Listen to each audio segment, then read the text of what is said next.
A narrativa tem início em uma ilha onde um conjunto de caçadores enfrenta diversas formigas gigantes monstruosas. O líder do grupo se aproxima do pessoal e, enquanto explica que é crucial conter os monstros a qualquer custo, enfatiza que não podem recuar. Rapidamente, o grupo é subjugado pelos insetos crescidos, e o líder começa a perder a consciência, sendo atacado por uma das formigas que devora suas entranhas.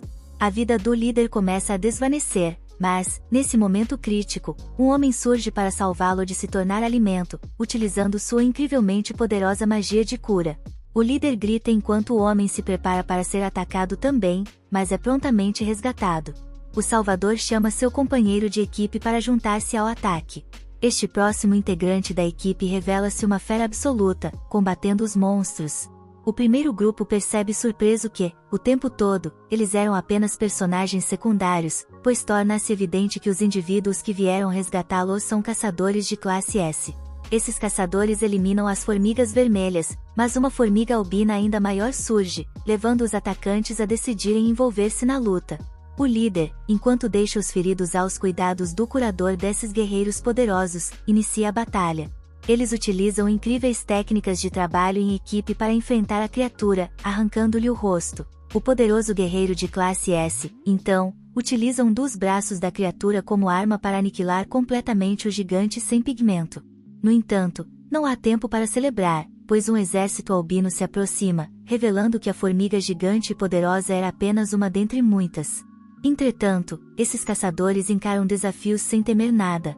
O mago amplia seu raio de ação, enquanto o bruto entra em um frenesi, causando seus músculos gigantescos a rasgarem suas roupas. A batalha é visível a partir da cidade, onde outro indivíduo, o Sr. Choi, expressa sua alegria por eles terem chegado a tempo.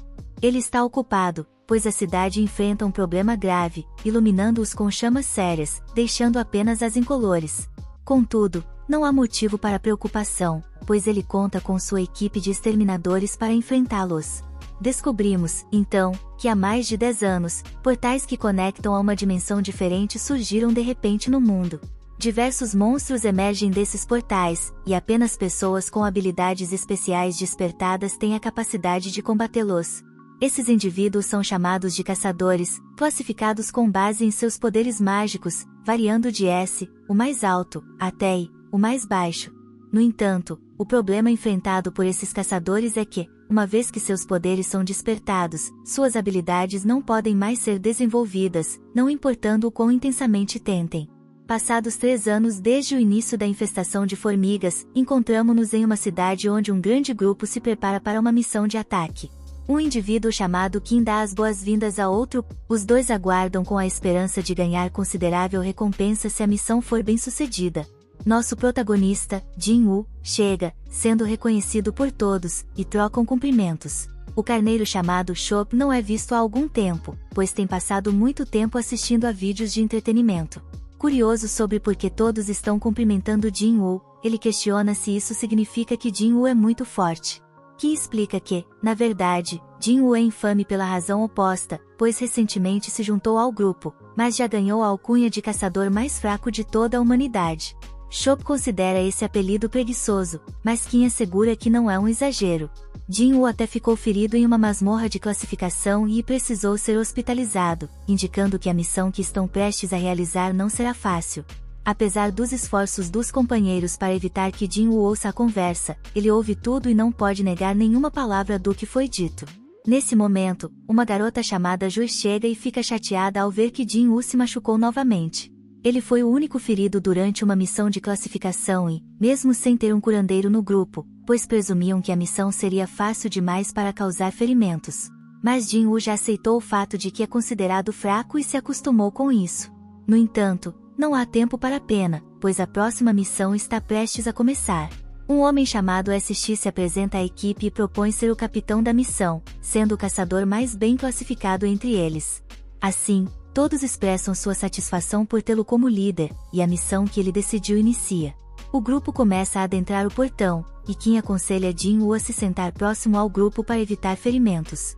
Ji entra no portão junto com os outros, mas antes de Jin-woo entrar, ele dá uma olhada em sua modesta arma, uma pequena lâmina com poder mágico limitado. Nosso protagonista gastou todo o seu dinheiro em itens inúteis, e mal obteve renda, então isso é o melhor que ele pode pagar. Determinado a melhorar, Jin-woo entra pelo portão. Em outro lugar, o presidente da Associação de Caçadores acaba de concluir uma reunião com o governo, onde foi informado sobre a necessidade de evitar algo chamado quebra de masmorra. No entanto, as mesmas pessoas exigiram que a associação forneça os bens adquiridos da masmorra, os quais são revendidos para sustentar a vida. Ele não tem objeções quanto à solicitação dos cristais obtidos ao derrotar feras mágicas, conhecidos como joias mágicas, que são vendidos em troca de dinheiro. Observamos que Jin-woo de alguma forma conseguiu obter uma gema mágica, deixando-o animado por finalmente ter alcançado esse feito. Entretanto, ele é rapidamente desafiado por um Goblin implacável, e a lâmina de Jin-woo se quebra em pedaços ao atacar. O Goblin fere nosso protagonista, enquanto Jui fica parada gritando. Felizmente, o grandalhão anterior passa correndo pela garota, resgatando o ferido protagonista.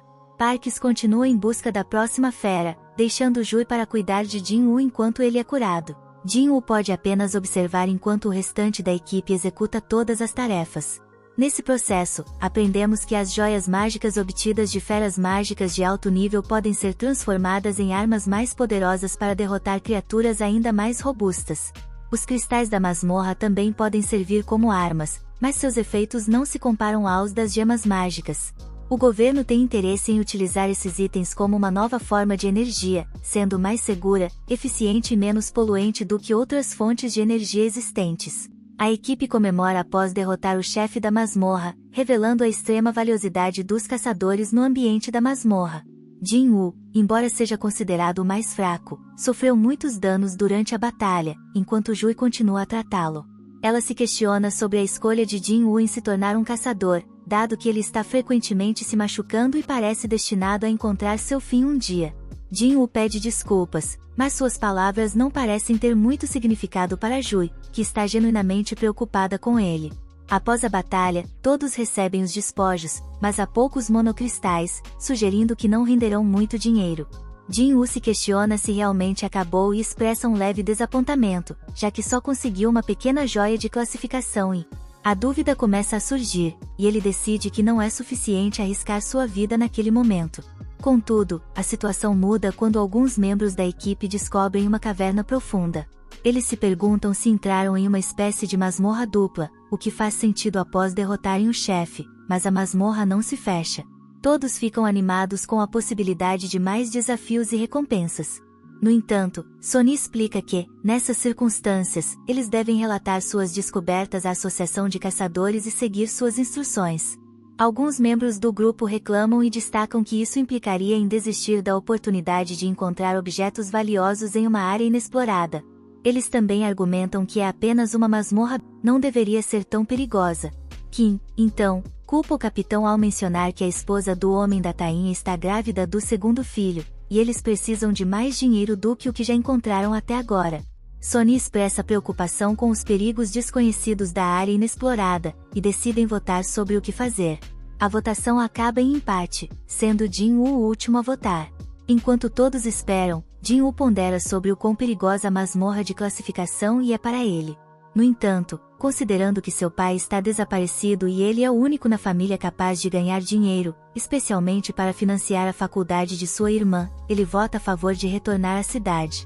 Um indivíduo é instruído a tocar em um cristal preto, enquanto uma pesquisadora realiza algo em seu pequeno computador e chama a próxima pessoa. Acontece que essas pessoas estão sendo testadas para avaliar sua força e classificação. Este local é também o melhor lugar para recrutar caçadores recém-classificados, e um representante informa ao Sr. Troy que eles conseguiram assinar um caçador de classificação S e 2 caçadores de classificação C para se juntarem a eles. O Sr. Choi recebe a notícia com satisfação e expressa seu desejo de recrutar talentos, independentemente de idade ou sexo. Ele espera atrair todos os melhores caçadores, embora esteja certo de que já possuem um dos mais fortes, alguém chamado Chai. Em outra parte da cidade, alguns ladrões roubam uma bolsa e se preparam para atropelar uma garota que está em seu caminho. No entanto, esta garota, destemida, toma a bolsa dos ladrões sem expressar sequer uma emoção, como se fosse apenas um dia comum. Essa garota é Chai, uma famosa caçadora de classificação S, praticamente uma celebridade que lida com toda a atenção de seus fãs de maneira exagerada. De volta à masmorra, Sanji explica que o portal se fecha 1 hora após a derrota do chefe, e eles já percorreram a caverna por 40 minutos. Jin-Woo se desculpa com Jui por tê-la forçado a vir devido ao seu voto, mas ela está mais preocupada com o fato de ele não valorizar mais sua própria vida. Ela aponta que, se ele tivesse sido esfaqueado um pouco mais alto, não teria sobrevivido. Além disso, ela mal conseguia curar suas mãos e pés. Jui continua repreendendo-o, e Jin-Woo percebe que só sobreviveu graças ao curandeiro de classificação B, Jui. Ele fica muito arrependido, e ela sugere que ele pode se desculpar tratando-a para uma refeição na próxima vez. Jin-Woo fica chocado com sua ousadia, mas a breve discussão é interrompida quando a equipe encontra a sala do chefe. É incomum encontrar salas com portas imensas como esta, então algo parece fora do comum. Kim recusa-se a voltar de mãos vazias e está decidido a entrar, sendo seguido pelos outros. Na cidade, um grupo de caçadores passa por uma espécie de orientação enquanto assiste a um vídeo de alguém explicando que o portal existe há mais de 10 anos e ainda há muitos mistérios não resolvidos na masmorra. Ser caçador é uma profissão perigosa, mesmo para os mais experientes, e durante uma missão de ataque, é crucial não baixar a guarda e manter a cautela na masmorra. No entanto, vemos que esse grupo aparentemente esqueceu completamente essas palavras, pois estão entrando em uma sala misteriosa, perigosa e completamente inexplorada. Eles agem de maneira casual, como se estivessem em uma espécie de viagem de campo, já que é a primeira vez que veem esse tipo de masmorra. As estátuas na sala parecem ter pelo menos um século de idade, algumas segurando instrumentos musicais estranhos. Jin-Woo observa o grande problema, enquanto Jui fica desconfortável com o silêncio estranho dentro. Todos se perguntam onde está o chefe, e Sonny olha para o que parece ser um círculo mágico no chão. Sua atenção é chamada por uma tabuinha com escrita antiga contendo alguns mandamentos relacionados à adoração de algum tipo de deus. Entretanto, o sol parece mais preocupado com algo diferente. Ela tem certeza de ter visto os olhos da estátua gigante se movendo, fixando-se diretamente neles. Jin-Woo considera que talvez esteja ficando louco, mas todos ficam chocados quando a porta se fecha abruptamente. Uma mulher questiona se estão presos, mas um homem que aparenta ser professor de educação física empurra para o lado, consciente de que houve um erro. Ele repreende o grupo por subestimar a masmorra e tenta se retirar, indicando que não está mais interessado nos tesouros. No entanto, sua metade do corpo é cortada instantaneamente por uma das estátuas, horrorizando a todos. Surge a dúvida se a estátua é o desafio contra o qual deveriam lutar. Jin-Woo, entre eles, fica chocado, especialmente ao perceber que o caçador eliminado em um segundo era classificado como de nível anúncio, superior a um caçador como ele mesmo. Ele compreende que não tem chance contra a estátua, e nada faz sentido, pois deveria ser uma masmorra de classificação baixa. Enquanto o pânico se instala, Jin-Woo chega a uma conclusão aterrorizante. Se uma estátua conseguiu se mover, pode ser verdade para as outras. Ele procura a estátua gigante e fica atônito quando ela o encara de volta.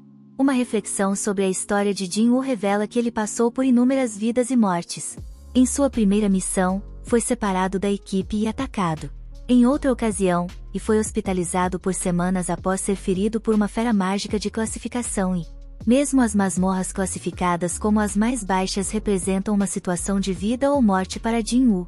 Ao contrário de outros caçadores que geralmente adquirem joias para, em seguida, investir o dinheiro obtido na compra de armas mais poderosas, Jin-Woo enfrenta uma realidade diferente. Ele não possui mais do que uma pequena faca barata e, quando ferido em um confronto, é forçado a lutar com as mãos nuas.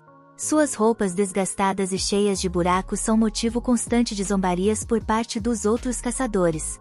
Jin-Woo realiza trabalhos perigosos que mal proporcionam ganhos, e sua única maneira de sobreviver é encontrar oportunidades e brechas, fazendo isso de maneira meticulosa ao observar tudo ao seu redor. No presente, Jin-Woo percebe instantaneamente o perigo representado pela estátua gigante, mas seu aviso aos outros não é rápido o suficiente. A estátua libera um feixe poderoso de seus olhos, causando destruição massiva. A equipe fica horrorizada, incapaz de acreditar no que está acontecendo. Jui treme de medo, enquanto se questiona como as coisas chegaram a esse ponto. Agora, eles se encontram presos, sem saída, e ele fica chocado ao perceber que a morte é iminente. Parte 2. Permanecendo imóveis como estátuas, eles certamente atacarão novamente caso movam Ji. Ji está temeroso demais para se mover, enquanto Sonny desobedece suas próprias ordens para elogiar Jin-woo pelo bom trabalho. Se não tivessem percebido o que estava acontecendo, todos teriam perdido a vida. Sonny demonstra uma firmeza impressionante, ao passo que Jin-woo fica chocado ao notar que agora ele está com um braço a menos. Jin-woo precisa conter o sangramento para ele, uma vez que o curador Ji se encontra em posição fetal, incapaz de lidar com a pressão. Embora seja uma curandeira habilidosa, sua covardia a limita a participar apenas de ataques fáceis. Shi, que participou de muitos ataques de classificação B, sugere que a estátua pode ser de classificação S, conforme indicado pelo tablet que menciona louvores a Deus e possíveis consequências. Jin-woo conclui que o Deus mencionado deve ser a estátua, conectando-a aos eventos ocorridos há 10 anos, quando gates surgiram mundialmente, desencadeando fenômenos sobrenaturais. Os Hunters, dotados de poderes especiais, surgiram para derrotar os monstros nas dungeons. O poder de um caçador, uma vez ativado, permanece inalterado. Na escola de Jin-woo, sua irmã revela a uma garota que seu irmão é um caçador, causando incredulidade pela ideia de Jin-woo ferir constantemente a garota. Ela comenta que seria uma caçadora melhor na masmorra do que ele. Enquanto Sonny busca elaborar um plano para escapar, um indivíduo impaciente acaba de assinar um contrato para se juntar a uma renomada guilda. Então, ele não pode arriscar perder a vida ali. Este indivíduo está confiante em sua incrível velocidade para escapar desta situação. Sua habilidade de corrida é notável, mas a estátua o desintegra completamente, deixando apenas seus pés para trás. Isso enfatiza claramente que a estátua poderia eliminá-los instantaneamente se desejasse, e isso seria facilmente alcançável. Isso levanta a questão: por que a estátua não age diretamente? Jin-woo percebe que isso pode estar relacionado ao primeiro mandamento, que é reverenciar Deus. Jin-woo se levanta com uma ideia enquanto sua determinação reflete em seu rosto. Sonny está preocupado, mas surpreso ao perceber que Jin-woo não desistiu. Sobrevivendo à provação, Jin-woo encara a estátua nos olhos, evitando um ataque no último momento. Ele descobre algo e instrui todos a curvarem a cabeça. Jin-woo interpreta isso como reverenciar Deus e, desde que mantenham a cabeça baixa, a estátua não atacará. No entanto, todos estão perplexos, temendo que simplesmente se curvar não seja suficiente. A tensão aumenta quando a estátua assume uma expressão assustadora e desafia as expectativas ao não atacar. Todos seguem o exemplo, mas Jin-woo suspeita que há algo mais. Então, surpreendentemente, a estátua se levanta e direciona sua atenção para Jin-woo, agora considerado o líder da equipe. Aguardando que eles ajam, há um tipo de plano. Infelizmente, Jin-woo não o conhece. No entanto, ele está certo de que não podem violar os mandamentos estabelecidos pela tabuinha. O segundo mandamento é louvar a Deus.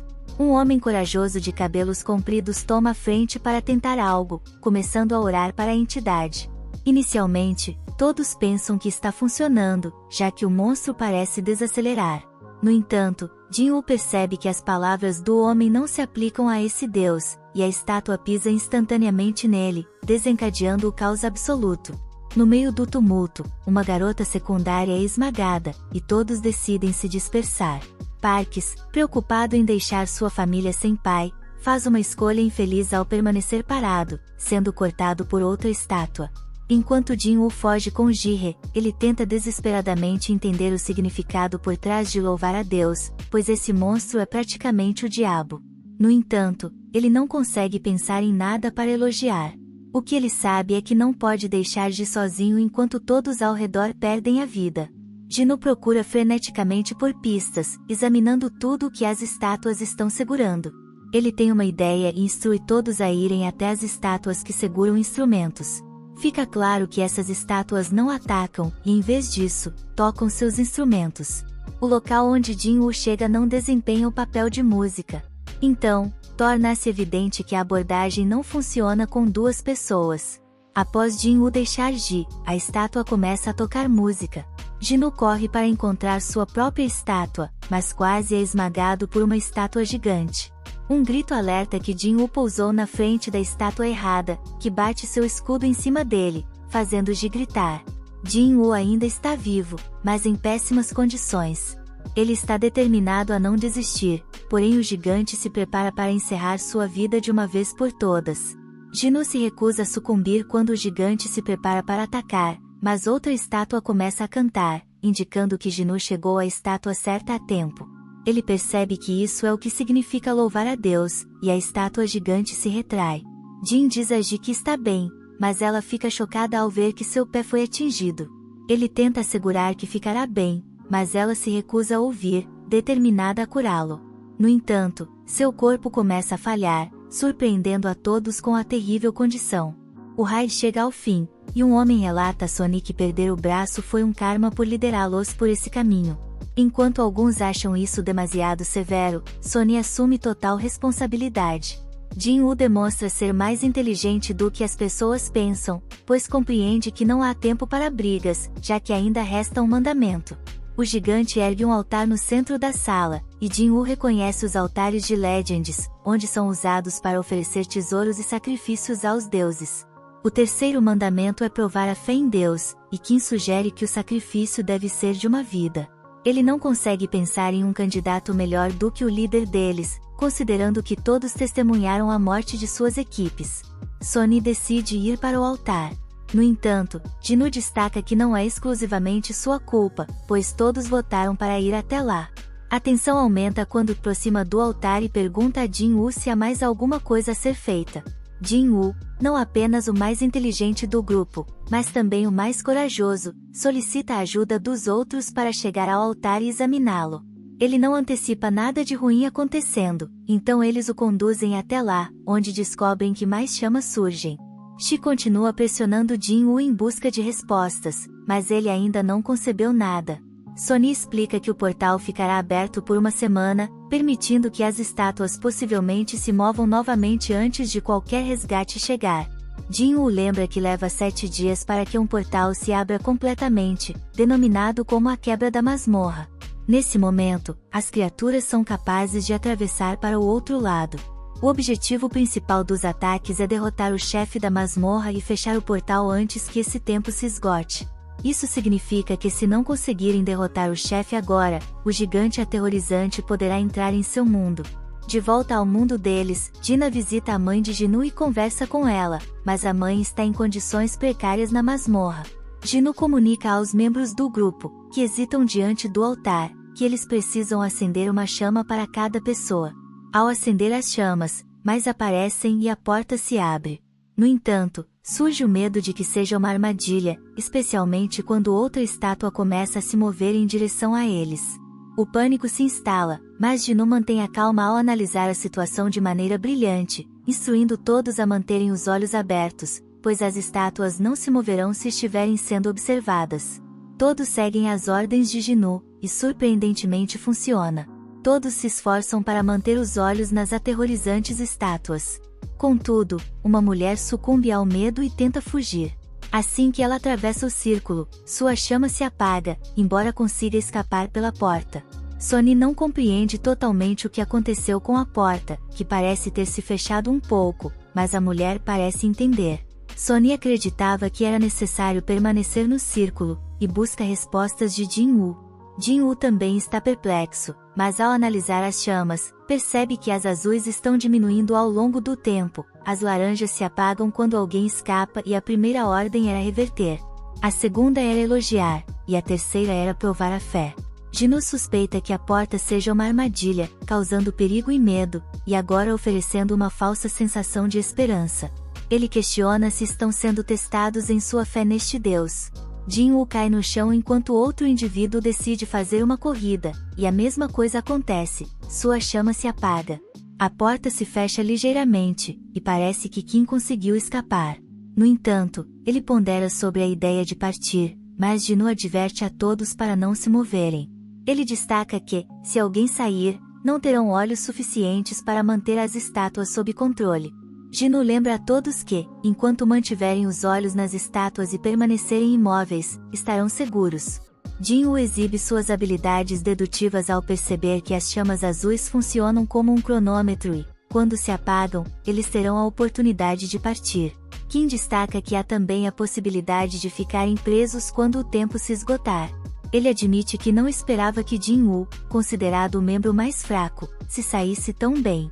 Ki reconhece que a única razão pela qual ainda estão vivos é graças a Jin-woo. No entanto, ele tem uma família esperando por ele e não deseja arriscar a própria vida. Kim pede desculpas e sai pela porta, sem olhos suficientes para vigiar as estátuas. As estátuas começam a se mover novamente. Apesar disso, Jin-woo recusa-se a perder a vida ali e lembra a si mesmo que já superou situações difíceis antes. A situação parece piorar, e San-Shi surpreendentemente aconselha Jin-woo e Ji a irem embora. Ele prevê que a porta permanecerá aberta enquanto pelo menos uma pessoa permanecer junto ao altar. Insiste que eles devem ser os que partem, e Shi pede a Ji que cuide de Jin-woo. Suas pernas fraquejam, e as coisas para Ji não poderiam piorar. San-Shi percebe que Ji deve ter se esforçado demais durante a cura. A situação de Jin-woo mudou drasticamente, então Ji-nu instrui-os a deixá-lo para trás. Ji precisa de alguém para carregá-la para fora, e Sony é o único com 2 pernas funcionando. Ji argumenta que deveria ser ela ser deixada para trás, mas Jin lembra que prometeu levá-la para um almoço. Ele dá a ela sua joia para comprar uma refeição e promete trazer a mudança quando sair da masmorra. Jui reluta em deixá-lo para trás, mas Long pede desculpas, apaga as luzes e deixa Ji-nu para trás para levar Ji a um lugar seguro. Jin-woo, resignado, consola-se sabendo que será o único a enfrentar a morte. Seu único arrependimento é não ter obtido um seguro de vida melhor. Ele agarra uma espada, determinado a pelo menos levar uma das estátuas consigo, instruindo-os a trazê-lo até elas. As estátuas começam a atacá-lo ferozmente, e Ji-nu é arremessado de um lado para o outro enquanto luta para sobreviver. Reflete sobre como sempre foi o mais fraco, ridicularizado repetidamente, mas sempre tentou ao máximo. As estátuas são impiedosas, cortando um de seus braços, e Ji-nu grita de agonia. Furioso, lamenta que tudo tenha que terminar assim, apesar de seus esforços para ser mais forte. As estátuas continuam a infligir dor e a espancá-lo impiedosamente. Jin-woo continua a ponderar sobre como, mesmo não alcançando a força desejada, dedicou-se completamente para chegar até ali. As emoções fervem em Ji-nu, instigando-o a gritar de raiva mais uma vez, mas ele não consegue nem isso enquanto uma lâmina se crava em seu peito. Ji-nu está à beira da morte, dominado pela raiva, ao relembrar das primeiras pessoas que fugiram do altar, alegando que não aguentavam mais. No entanto, Ji-nu aponta que todos compartilhavam esse sentimento, e o que faziam era justificar seu próprio egoísmo. Ele questiona a suposta gratidão superficial que essas pessoas afirmavam sentir, notando que, ironicamente, são as mais egoístas que se beneficiam mais da raiva. Ao refletir sobre sua própria família e o desejo de voltar para casa vivo, Ji-nu grita de dor enquanto as estátuas o atormentam ainda mais. Surge a dúvida se é realmente positivo ser o único destinado à morte, e Jin-woo, com seu corpo esfacelado no altar, se pergunta como pôde pensar dessa forma, autodenominando-se um hipócrita. Jin-woo tenta respirar, ponderando sobre seu desejo de não morrer no iminente ataque final. Enquanto a situação se desenrola sobre ele, Ji-nu anseia por mais uma chance antes que a última chama azul se apague. No entanto, uma notificação misteriosa surge, revelando a conclusão de uma missão secreta chamada Coragem da Semana. As qualificações para ser jogador foram adquiridas, e ele é solicitado a aceitar. A notificação alerta que o coração do jogador parará por uma fração de segundo se não for aceita, e o botão dizendo sim está à espera. Se você ainda não faz parte da nossa comunidade no canal, não perca mais tempo. Inscreva-se agora mesmo para aproveitar conteúdos incríveis. Não se esqueça de ativar o sininho para ficar por dentro de todas as novidades em primeira mão. Vamos continuar essa jornada. Parte 3. Seu braço, ao recordar o momento em que foi desmembrado, revela que ainda possui a perna. Não há indícios de ferimento no peito, onde foi apunhalado. Surgem dúvidas se tudo não passou de um sonho. Nesse instante, um indivíduo chamado Vo aparece e se identifica como o gerente da equipe de vigilância da Associação de Caçadores. O homem de cabelos roxos espetados é chamado Kong, porém, a razão de estarem ali não é explicada de imediato. Eles revelam que Ji-nu ficou inconsciente por 3 dias consecutivos. Ji e Sony também estão vivos, mas Sony perdeu um braço, levantando a possibilidade dele se aposentar como caçador. Ji está passando por um processo de cuidado devido ao trauma, e sua continuação como caçador é incerta. Apenas 6 pessoas sobreviveram à masmorra dupla descoberta naquele dia. Embora o trabalho de um caçador seja inerentemente perigoso, raramente se testemunha uma tragédia tão intensa quanto a ocorrida. Quando outra guilda chega ao local, alertada pelos sobreviventes, encontram apenas Jin-woo. Não há vestígios do templo ou das estátuas mencionadas pelos sobreviventes. A situação seria incrivelmente inacreditável se não fossem os relatos coincidentes dos sobreviventes.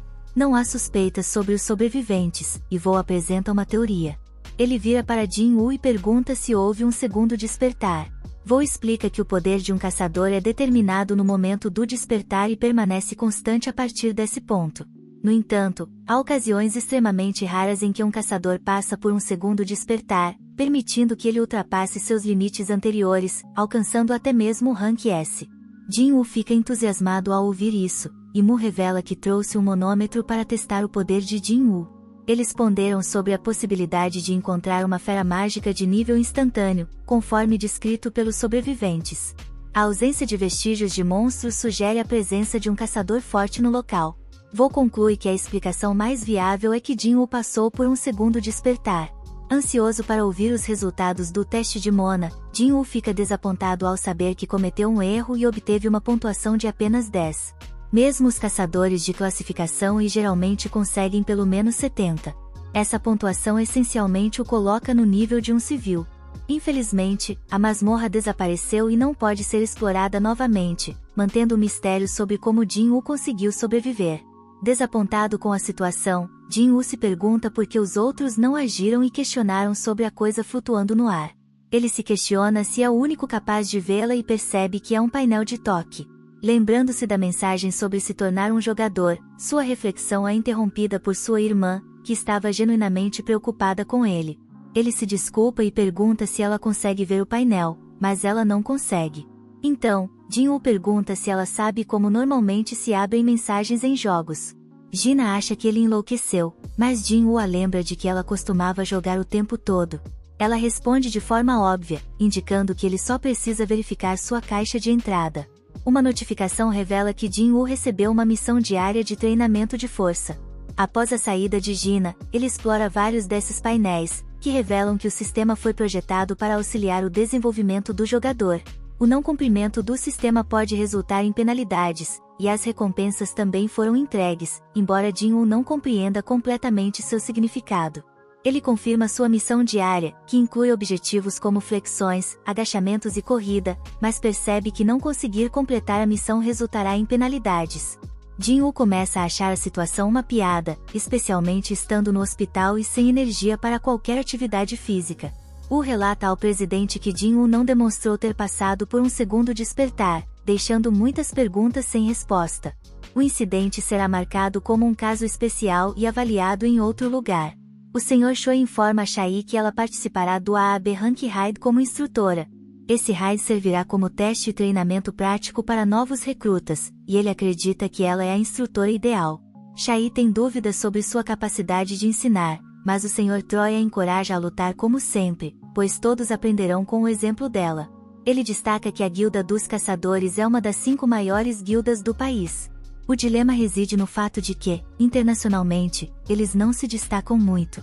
Os caçadores não têm a capacidade de elevar suas classificações individualmente, mas existe a possibilidade de aprimorar sua habilidade de combate coletivo enquanto os observadores aguardam ansiosamente pela presença dos caçadores no hospital. Jin-woo está em um sono profundo quando o relógio atinge a meia-noite. Uma notificação surge, revelando que ele não concluiu sua missão, e, de repente, o chão começa a tremer. Jin-woo se vê surpreendentemente em um deserto, horrorizado ao deparar-se com um monstro lagarta gigante.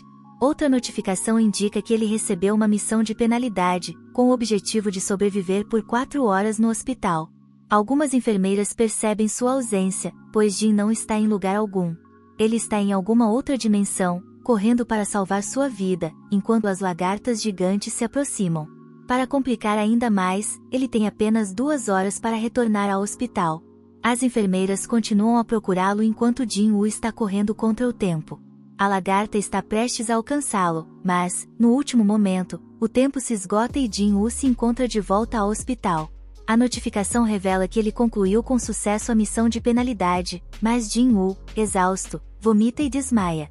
Ele recebe outra recompensa, mas acaba inconsciente em algum momento posterior. Quando Jin-woo conta à sua irmã que está se recuperando bem e talvez possa voltar para casa em breve, ele se veste com seu melhor agasalho e parte para outro local. Ji recebe um convite para participar de um ataque quando um portal aparece, mas, com outras guildas não disponíveis, Ji reluta em aceitar o convite. Ji recebe notícias reconfortantes ao saber que Jimu saiu do coma. Nervosa, ela decide visitá-lo, mas algumas enfermeiras comentam que ele está correndo novamente, como tem feito todos os dias desde que acordou. Enquanto Jimu contempla que se passaram 4 dias desde que recuperou a consciência, ele reflete sobre algumas descobertas. Primeiramente, ele percebe que não está alucinando com pop-ups do Windows ao concluir suas missões diárias. Ao completar a missão, Jimu recebe 3 tipos de recompensas. A primeira é a recuperação total, que ele utiliza para se livrar da exaustão antes de sua próxima corrida. Os pontos de habilidade são a segunda recompensa, e ele os distribui para aumentar sua força, percebendo uma diferença notável em sua capacidade física. Além disso, ele desenvolve habilidade em lidar com telas de inventário. Jin-woo reflete sobre a estranheza de sua vida, comparando-a a um jogo. Ele não percebeu enquanto interagia com suas telas, mas todos ao seu redor estavam observando. A última recompensa diária da missão é uma caixa de saque aleatória, e o item aleatório de hoje é uma chave misteriosa. Até então, ele só havia obtido coisas inúteis como canetas e bandagens, tornando essa chave uma grande surpresa. Uma notificação revela que a chave é para se teletransportar para uma masmorra instantânea, fornecendo uma localização. Apesar de não entender completamente o que é uma instância de masmorra, Jin-woo assume que é um evento para ajudá-lo a se fortalecer neste novo mundo. As aberturas de portões são comuns, e há relatórios sobre os portões recentemente abertos. Jin-woo decide visitar sua mãe e lembra-se do momento em que a encontrou inconsciente. Descobre-se que ela tem uma doença interna do sono, conhecida como descanso final. Essa condição surgiu com o aparecimento dos portões, e há teorias de que ela é causada pela exposição contínua à mana. A medicina moderna só pode oferecer suporte vital às pessoas afetadas. Jin-woo se esforçou para economizar dinheiro e, eventualmente, se qualificou como caçador. Ele compartilhou com Ji a notícia de que em breve poderia custear o tratamento de sua mãe. No entanto, ela estava preocupada com o quão perigoso seria ser um caçador. Jin-woo assegurou de que tudo ficaria bem daqui para frente, pedindo-lhe para confiar nele. No entanto, logo ficou evidente que Jinu era ineficaz em combate, o que o impedia de receber qualquer parte das recompensas. As circunstâncias mudaram agora. Enquanto Jinu se empenha em treinar seu corpo, focando sua habilidade em fortalecer-se, ele demonstra progresso ao desafiar uma maçã. Determinado a se tornar mais forte, ele se dirige para o local indicado pela notificação da chave. Jin-woo está preparado com tudo o que precisa e decide que simplesmente fugirá se a situação se tornar perigosa, como ocorreu durante um ataque anterior. Ao puxar sua chave, um buraco de fechadura surge do nada. Jinu usa a chave para desbloqueá-lo, e um misterioso portal aparece. Após passar por ele, uma notificação revela que ele entrou na masmorra da instância, com a saída selada atrás dele. No entanto, as pessoas comuns nem percebem a alteração. Torna-se claro que ele está em uma dimensão separada, e as masmorras não são do tipo convencional. Ele presume que se assemelham mais a um portão vermelho, embora não saiba muito sobre eles, pois nunca esteve em um. Jinu percebe que não poderá simplesmente fugir conforme planejou, e outra notificação revela que a única maneira de sair da masmorra é derrotando o chefe ou usando uma pedra de teletransporte. Jin-woo reflete sobre como antes mal conseguia derrotar uma besta de classe, mas agora se encontra desafiado a limpar toda uma masmorra sozinho. Ele se questiona se realmente é capaz disso, mas conclui que não tem escolha. À medida que avança, Jinu rapidamente perde a confiança, especialmente quando alguns goblins surgem à sua frente. Ele tem um flashback do momento em que foi esfaqueado, e esses goblins o atacam implacavelmente. Essas criaturas monstruosas são incansáveis e atacam de maneira descontrolada, mas Jinu se esforça para evitá-las e bloqueá-las. Jin-woo acaba sendo superado, porém, enfurecido, ele perfura um dos goblins. Sentindo-se mais confiante após derrotar um deles, Jin-woo rapidamente aniquila os 2 restantes. Ele percebe claramente que ficou mais forte. No entanto, outra besta surge, surpreendentemente quebrando instantaneamente sua adaga. Jin-woo sente que esse monstro é muito mais poderoso do que os goblins anteriores. Enquanto a criatura encara Jin-Woo, ele nota que suas pernas estão paralisadas. Ele se questiona se está com medo, confuso, pois não acreditava que estava traumatizado pelo ataque anterior. As pernas de Jin-Woo continuam a tremer, e o monstro inicia seu ataque. Jin-Woo consegue se esquivar no último segundo, mas a criatura consegue arranhá-lo. Sem um curandeiro ao seu lado, ele reconhece que qualquer ferimento será devastador, especialmente quando a besta uiva ao sentir o cheiro de sangue e avança diretamente em direção a Jin-Woo. Obrigado por assistir, inscreva-se e ative o sino de notificação para no futuro ver mais vídeos como este. Até a próxima, pessoal!